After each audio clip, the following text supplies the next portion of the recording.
If you have your Bibles this morning, please turn to the book of Acts.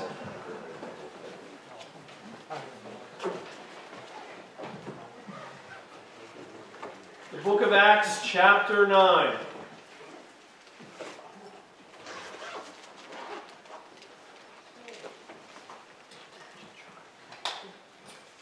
Book of Acts, chapter 9. I'm going to read to you starting with verse 1. Acts 9:1. Meanwhile, Saul was uttering threats with every breath and was eager to kill the Lord's followers. So he went to the high priest.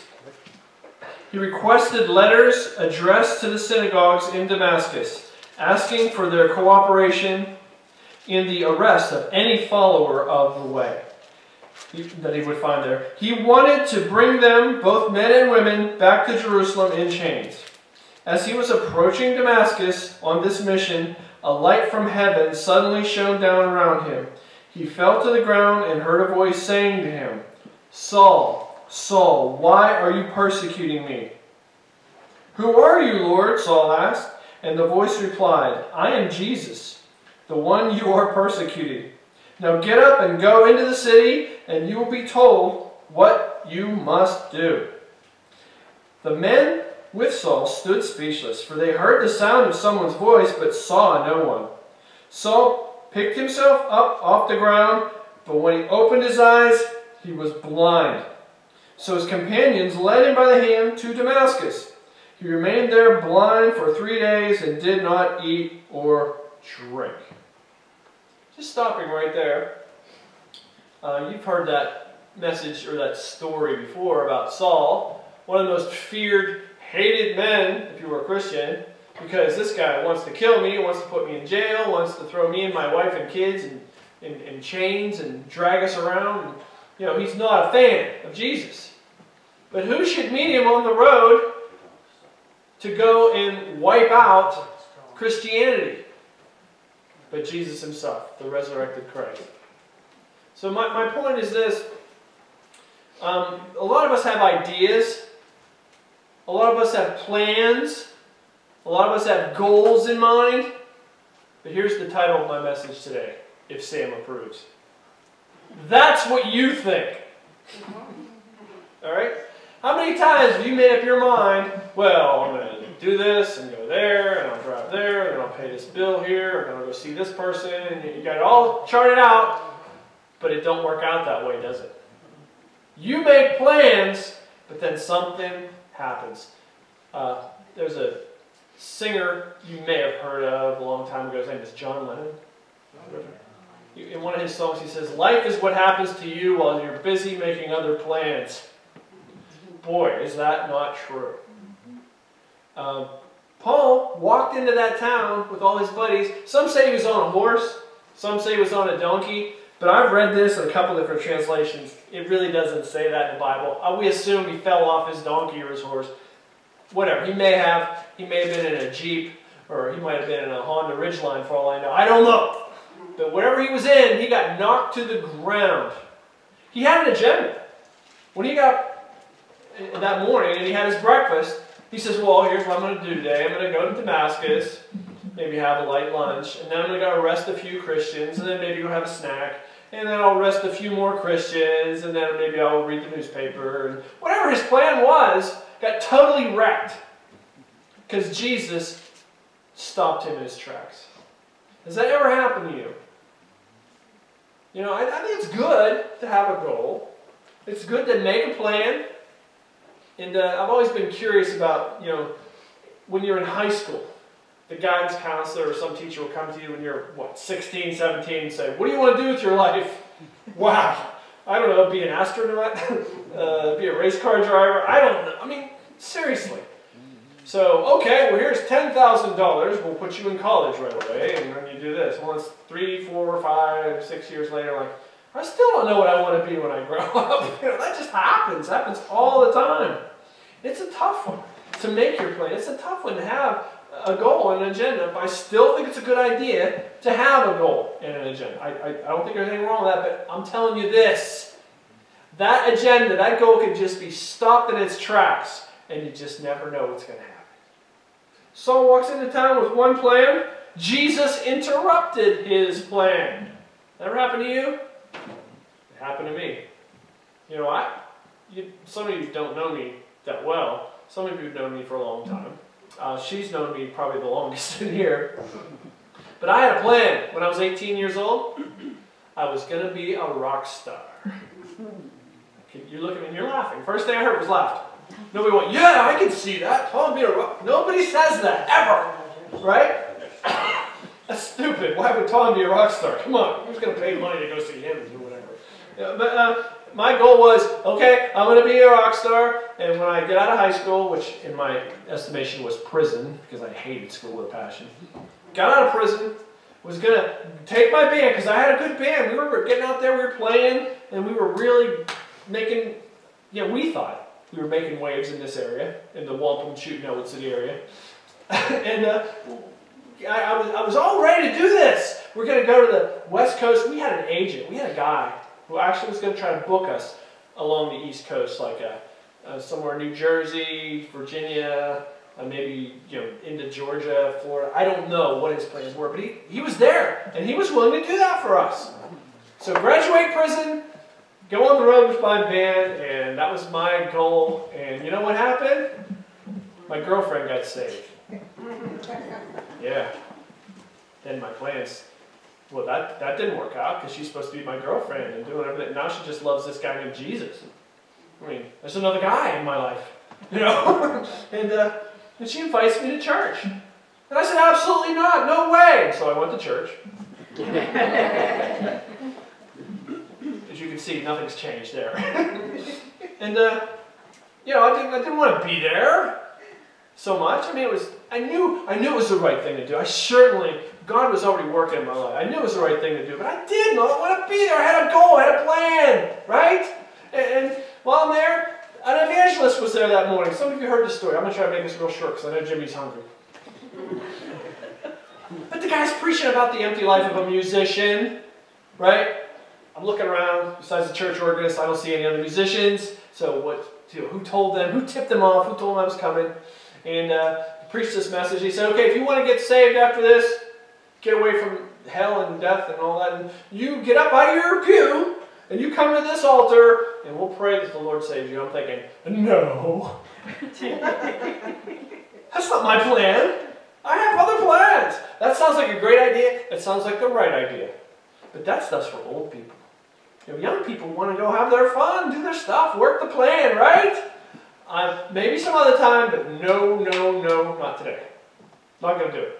Besides, that would be so totally embarrassing, wouldn't it?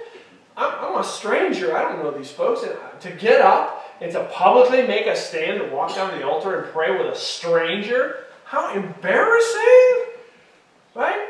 Well, in so many words, because I know we're in a hurry here, the guy said, I'm thinking this in my head. The guy from the pulpit says, do you hear that voice in the back of your head saying, don't come up here, don't. I'm not kidding you. I'm not even exaggerating. He read my mind. He read my mail. God had a different plan for me. God had a different agenda for me. And I swallowed my pride. May 4th, 39 years ago yesterday. Yesterday was my spiritual birthday. 39! I'm like Jack Benny, 39. Amen. 39 years ago I've been a Christian. Longer than some of you have been around. I've been a Christian. Because I got up out of that pew and I walked down that aisle and I said a prayer with a guy. And that set my life on a different course. Like Paul walked into town with one agenda. When Paul left that town, he had a totally different agenda. I woke up that morning, May 4th, 1980. Wow, seems like a million years ago. I had a plan, but it wasn't getting saved. It wasn't, how am I going to break the news to my rock band that I'm not going to be playing rock and roll anymore, that I'm going to leave all that and seek Jesus. Whoa, that was hard. I just knew I had to do it. And I went to practice and I had to announce to those guys, I'm leaving the band and I'm a Christian now, and all our plans and everything that we all made as a group, they're all over now because I'm bowing out. I was the lead singer. So it really foul things, and it hurt feelings. It was hard to do. I would have rather faced a firing squad that day than face my buddies and do that. But I was done playing games in my life. I was done lying to myself. I was done lying to everybody else. I knew in my heart I was a sinner. I knew I had to come to the Lord. Didn't want to. It wasn't in the immediate plan. But I knew it was the right thing to do. And when I did it, I know if I'm going to do this, guys, I'm going all the way. I'm not going to do this half-heartedly. So right then and there, the new plan started. And pretty soon my girlfriend left me and I got a wife. She's still my girlfriend. I'm just teasing. So, well, that's different. Being married is different, and kids come along, well, that sure is different. And then the different jobs you got to go to while you're working, making a living, And sometimes you'll find yourself in a job you hate. Anybody else ever been there? I don't want to be with these people. I don't want to hear their stuff every day. I don't particularly like this particular job I'm doing. I don't like driving all this way. I don't like all the stuff that's going on. And the whole time I'm going through this stuff, something's happening to me. Life is what happens while you're busy making other plans. Well, the reality was I was in a place I didn't want to be. And it was changing me. Right? After 20, 30 years of struggling through some things in places I didn't want to be, I found myself changed. And besides that, I found myself skilled. I learned a few things. And I found myself able to be patient and able to cope with certain things. I didn't have the skills for that before. I grew. I mean, sometimes when you take that unexpected turn in life, sometimes you suffer. And nobody wants to do that. But sometimes you grow. Are the bells ringing? Is it time? What do you got? That means an angel just got his wings. You grow, you suffer. Sometimes you get discouraged. And sometimes you got to battle that discouragement. Because guys, I'll tell you this from personal experience. You give in to discouragement. You just sit down in the corner and you throw dirt in the air and say, woe is me, my life's terrible, I don't like this, this stinks. Didn't want to be here, never planned on being here. I had another plan. Would have been so much better, my plan. Well, no, I turned my life over to God and now I find myself in this stinky situation. This is not right. I hate this. I hate my life. Oh, woe is me, throwing dirt in the air, sitting in the corner, eating worms. All the terrible things you do when you're in despair. Guys, that is a battle. Battling discouragement, battling despair. Oh, you've got to fight it. Even when you don't want to, find a way to fight it. And that sounds easy to say, Tom. Easy for you. Oh, yeah? Tell me about it. Been there. I ate a few worms. I threw some dust in the air. I cried my tears. I gave my complaints to heaven. Told God he wasn't fair. You messed with my plan. What's the matter with you? The stupid things that we do and say. And God just looks at you. It's kind of like a 2-year-old taking a tantrum. You still love him, but you're kind of annoyed with him. But you still love him. You're not going to say, doctor, this 2-year-old isn't working out. Please, I picked him up here 2 years ago. He's not here. Just take him. Nah, it doesn't work that way. Really, you really get sick if that's what you want to do. But God changes things. If you don't believe me, Abraham, right? Abraham was born in a pretty wealthy family. His dad had a lot of animals and farms and things like that, and everything was good. And he had to leave all that behind and go to a land that he didn't know what was going on. And once he got there, he realized there was a bunch of hostile, ungodly people there. And then time went on and time went on and time went on. He's trusting God. Doesn't know where he's going. God's leading him to this desert place. He don't know what's going on, but he's trusting God. He's learning how to battle discouragement. And all of a sudden, he's 99 years old. And he's supposed to have a son by now. Didn't God promise me he was going to do this for me? Maybe you felt that. I thought God had this in mind for me and that in mind for me. I thought God was leading me there. And it hasn't happened yet. It hasn't happened yet in your time frame. So what do? We go and we create a little Ishmael. Right? Well, Mrs. Abraham or Sarah, I'm pushing 100, you're 2 clicks away from being 100. God's obviously left town, he's on vacation, so let's help God out, right?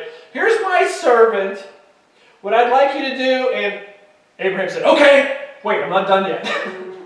Abraham never says, no, that's a bad, he said, okay, it's okay to just take my maid and have a baby with her? Does that add up? I mean, does that sound like a bad idea? It was. It still is. Don't do that. Wait on God. So they bring a little Ishmael. And that didn't work out so well. The children of Ishmael are still battling people in the Middle East today, as we speak. So we've made little Ishmaels in our lives by trying to compromise, trying to get away from God, trying to work our own agenda or push our own agenda before God's timing. We still do it today. Sometimes we plant seeds and we need to pray for crop failure. We don't want those seeds to come back around. But God visits an old man after all this debacle. He says, by this time next year, you're going to have a little son. And Sarah's in the background going, the son, yeah. She's laughing. God says, well, I heard Sarah laugh. And she came out and says, no, I didn't. I didn't laugh. Yeah, right back to the Garden of Eden. Deny, self-preservation. And he said, okay, you're going to have a little boy next year. And they end up naming the kid Laughter. You ever heard the name Isaac? Mm-hmm. That's what it means. It means laughter. So I have the old people, they waited, they traveled, they sojourned, they wandered around trusting God, and God did answer their prayer. And he answered it at the right time. But through all that waiting, and through all the trials and tribulations, and what they learned, they grew, they got better, they got stronger, and the result of it, they got their promise in Isaac. Right, that was Abraham. What about Joseph? Man, he has a dream. He's going to be the prince, and then everybody's going to think he's so great, and the other sheaves bow down before him, and he thinks, hey, life's going to be good, man. I got a goal, and I got it from God. This is going to be great. And pretty soon his brothers are beating the crap out of him, and they're plotting to kill him, and then they end up selling him to slavery. And I don't want to be a slave. Who wants to be a slave? Is this God's plan? And while he's being a slave, he gets falsely accused. And then he ends up being worse than a slave. He gets thrown in jail. Ever heard this story? Ever read about Joseph? How is this following God's plan? And he had a gift. He had a gift from God that he can interpret dreams. Right? So he interprets the dreams for this guy, and then the guy forgets all about him. Do you see an opportunity here to get bitter? To get angry? Do you see an opportunity here to get discouraged? I'm working your plan, God. Why does all this bad stuff happen? Hold on there. You're learning. You're growing. And pretty soon, the slave, pretty soon the prisoner, becomes the prime minister of the entire country. Read the story. It's in Genesis. Joseph, who suffered all that stuff, he grew. He gained character. Oh, he cried his tears. He had his setbacks. He had his discouragement to battle, but he ended up the prime minister. Just like Adam and Sarah ended up parents. David, little boy, comes in from the field. What's going on, guys? Oh no, there's the prophet. He's pouring oil over my head. You're going to be the next king of Israel. I am? Yeah, no, go back out there and watch your sheep. But I'm the king. Shut up, kid. Get out there and watch the sheep. But I'm supposed to be the king of Israel. And then things start happening for him. Everything's going good. Kills the giant. Everybody loves him. He becomes a general. Everybody loves David. He's on the fast track. And the king wants him dead. 14 years David was on the run. Hiding out. And discouraged. And disenfranchised people. And people who didn't know about what God was doing in their life. And people who were in debt. And people who just... They followed him, they found him, and they became his followers. And this guy who could have been discouraged, this guy who could have sat in a corner and ate worms and threw dust in the air, he became a leader. And through his adversity, and through all of that, his character grew. And he became mature. And he eventually did become king of Israel. A man after God's own heart. Not a perfect man, not a perfect king. We all know his story. But God took him through some stuff to get to where he needed to be. Wasn't always pleasant, but he was better off for it. So there's Abraham, right? What about Moses? Hey, I could have been drowned in a river. I could have been killed like all the other kids my age. But I got adopted by Pharaoh's daughter. And I grew up in the house of Pharaoh. And I got a silver spoon in my mouth. Everything's great. What a great world. Wait, what's wrong with those guys? Well, you're beating those guys. Those are Jews? Hey, that's who I am. They're beating the Jews. Well, I'll tell you what. Because I'm Moses. And I got the education. And I learned a few things. I'm going to go there and I'm going to put an end to this. So he goes and he sticks his foot in his mouth and he does a few things and pretty soon he's on the run. Discouraged. Living in the wilderness. Raising sheep for 40 years. And God says, I think he's ready now. Goes and visits the guy in a burning bush. Remember the story? Moses, I want you to go to Egypt and set your people free. And Moses might be thinking, well, I tried that when I was young, when I was strong and healthy and handsome, and it didn't work out so well. Well, in so many words, God's saying, you're ready now. Now we can do this. Oh, but I don't talk right. I'm too, well, your brother Aaron will help you. Yeah, but shut up, Moses. Just go. Tell him to set my people free. Sometimes that's us.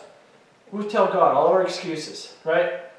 And I can't do it because of this. I can't. And he just says, shut up. I'm with you. Go and do it. Life is what happens to you while you're busy making other plans. And I know these things sound so pie in the sky. They sound so, well, that was 1,000 years ago. There's this place in Japan where they make swords, or katanas, I think they're called. Well, they get the furnace glowing, and they got an anvil, and they got water. You ever heard this story before? And they take this iron and the products of steel, and they get it cherry red, and they fold it, and they beat it down, and then they fold it, put it in the fire, and then they beat it with a hammer, then they stick it in the water, then they look at it, then they beat it and fold it multiple times. I can't remember in those samurai swords, if you've ever seen those, how many times that metal has been folded and hammered and fired, stuck in the water, repeat. Finally, this thing in my hand will take an edge so sharp, there's nothing that can't be cut by it. Amazing work of art. But I don't know if iron has feelings. Ow, that's hot. That's really hot. I didn't really want to be in here. Oh, now you're beating me with a hammer. That hurts. Ow. Oh, now you're drowning me in this water. Over and over again, that process happens to you. You're being pounded. Things are getting hot, or you feel like you're drowning. And you just go from one cycle to the other, and you're trying not to be discouraged. You're trying to rise above this. You're trying to say, Lord, what are you doing? And he's saying to you, hang in there. I'm making you something. I'm making you not just something, I'm making you something else. You are mine, and I am refining you. I'm making you strong. Not because I hate you, because I love you. And you, when you're done, when you come out of that furnace the last time, and when you take your edge, you're going to make me so proud. You're going to change this world. People are going to look at you and say, all the stuff that person's been through, and now look at him. Wow, look at Moses. Look what he can do. Wow, look at David, that little snotty-nosed shepherd boy. He's the king now. Wow, Abraham, we thought he was wandering around and lost his mind. But look at him. Father of many nations. You name it. Joseph. He's the prime minister. Are you kidding me? It's God's doing. There's a scripture in Galatians. Galatians chapter 6, verse 9. Anybody know it off by heart? I bet you do. Yeah, when I start saying it, you're going to know it. Be not weary in well-doing, for in due season we will reap if we faint not. Ever heard that before? Be not weary in well-doing. I just put that in the Tom Milnes paraphrase version. Is that okay with you? Don't quit. Don't give up. Don't get discouraged. Because at the right time, God is going to raise you up and use you. God is going to build the character and the strength and the fortitude that you have. And because you hung in there and you said, no matter what, Lord, I'm going to trust you, because you did that, He is going to bless you and make you a blessing. Too many people, boys and girls, listen to me, say, I'm not getting blessed. Right? I hear people say that. I don't feel blessed. You know what? Be the blessing. How do you like that? That takes maturity. Get over you and get involved with Him, and He will make you shine on other people. And I know what I'm talking about. I'm learning these things as I stand here with this open Bible. I'm not a perfect person. A person who's had plans and agendas and things he was trying to do that did not work out. Something else happened. The person standing here has battled discouragement. He's been through some tough times. This person standing here right in front of you has been in places he did not want to be in. But be not weary in well-doing, and in due season you will reap. Planting a garden is hard work. Tending it, chasing the critters away, and building a fence to keep those pesky rabbits from getting underneath. It takes some work, but then you're sitting there with the fruit in your hands. Here we are. It's paying off. That's awesome.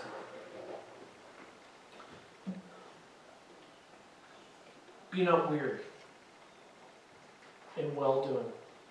Keep doing the right thing. And in a due season, you will reap. Anybody have an orchard or a fruit-bearing tree in your yard? Apples, pears, bananas. If you're growing a banana tree, you're crazy in this area. But they do grow in trees. I hear. Not here, not in Chewton, not in Elwood, they don't. But in their season, they bear fruit. Our problem is we want fruit all year round. We want to go out there in September, October, November, December, January, February, and pull a piece of fruit off that tree anytime we want. It don't work that way. You know what, guys? You don't work that way. You have a season. You're all going through different seasons. There's planting, there's harvest, there's sometimes you got to throw dung around the tree trunk. You know what dung is, right?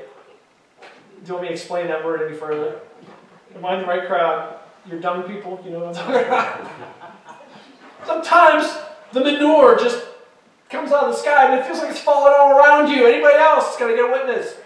This is the dung shower of my life. Everywhere I go, it's raining on me. Right? You know what? As stinky as that stuff is, it helps you grow. As stinky as that stuff is, it really does something to the soil. I'll never understand that this side of heaven, but it does. It really does.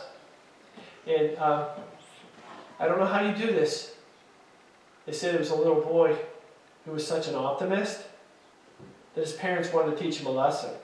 So they got a whole bunch of horse manure, and they filled his bedroom on his birthday full of horse manure. Right? So the kid comes home from school, and he goes into his room, and they don't hear anything. It got quiet in there.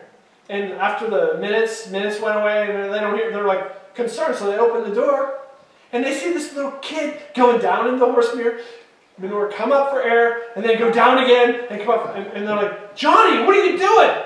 He says, oh, Mom and Dad, with all this horse manure, there's got to be a pony in here somewhere. Well, that's optimism. So will you guys, when it starts raining manure on your world, will you be looking for the pony? I'm just saying. Don't give up. Don't get discouraged. Where you are at in life may not be where you think you are, but I'm telling you this from experience. God is there. God is with you. He's working in you. He's working through you. He's growing you. He's sharpening you.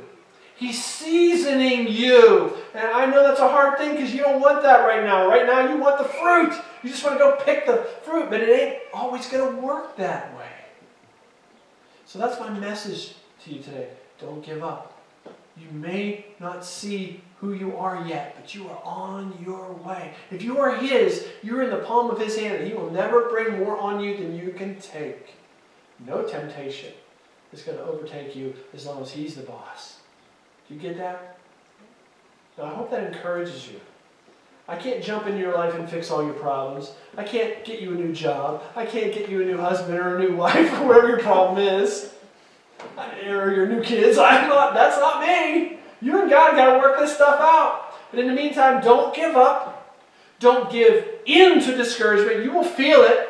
Everybody feels it. But don't let that be the boss. Find a way to look up and trust God. That's work, guys, but I'm telling you, it is worth it. And you will save many days of unnecessary pain when you learn to give it to God first, right up front. Make sense, guys? Yes. That's my message to you. Don't give up.